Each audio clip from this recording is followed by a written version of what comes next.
An author and Mobile native is sharing her story about being adopted, then donating a kidney to a member of her birth family. Liz Story is having several book signings here in Mobile, and Liz is here with us this morning along with her Aunt Nell and her daughter, Annabella. Thank you guys for joining us. Thank you. Hey. And you do have quite the story. You were adopted from Mobile, raised in Arkansas, you joined the Army, then you moved to Florida, and you found your birth mother. So how old were you when you were adopted? I was only 6 weeks old when I was adopted, and I learned that I was adopted in the 4th grade. So now, did you support her mother's decision? Absolutely, yeah. I love the decision that she made.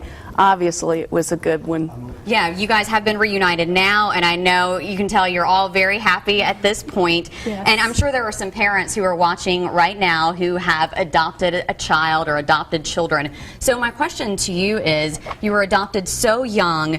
What was it like, and how did your adoptive parents tell you that they weren't your birth parents? They are not your birth parents. How did they tell you, and what was your reaction?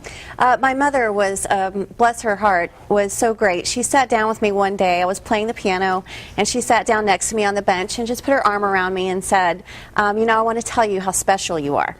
And told me how that out of all the little babies and boys and girls, they chose me to be their daughter. And that's how she opened it. And I was just amazed and excited. I was so very happy. I couldn't wait to get to school the next morning and tell all my friends, who of course didn't know anything about adoption, didn't know what I was talking about. We had a great, yeah, it was amazing. And how old were you? I was in the 4th grade. In the 4th grade, and you took it very well. Yes. Now, when did you decide, I want to find my birth mom? Pretty much at the same moment she told me I was adopted, and only because I was just very curious about her. I wanted to know where I got my blue eyes and my features. Sure. I just needed to know what she looked like. So at that point I knew I wanted to find her someday. And how did you? I hired a private investigator. Thankfully, the state of Alabama had opened their birth records by this point, so I had an original birth certificate, and I hired an online private investigator who found her less than a month later because obviously she was still in the area, and it was quite easy for them to find her. What was the meeting like when you met your mom and you met the rest of your family members? Well, I met my birth mother first, and when she opened the door and we laid eyes on each other for the first time, it was truly like old friends coming together again. It was not awkward. It wasn't crying and boo-hooing and emotional. We felt very natural and like we were coming together again. Now, then shortly after you found out your aunt was sick. Nell, tell us a little bit about that. I have polycystic kidney disease. I inherited it from my father.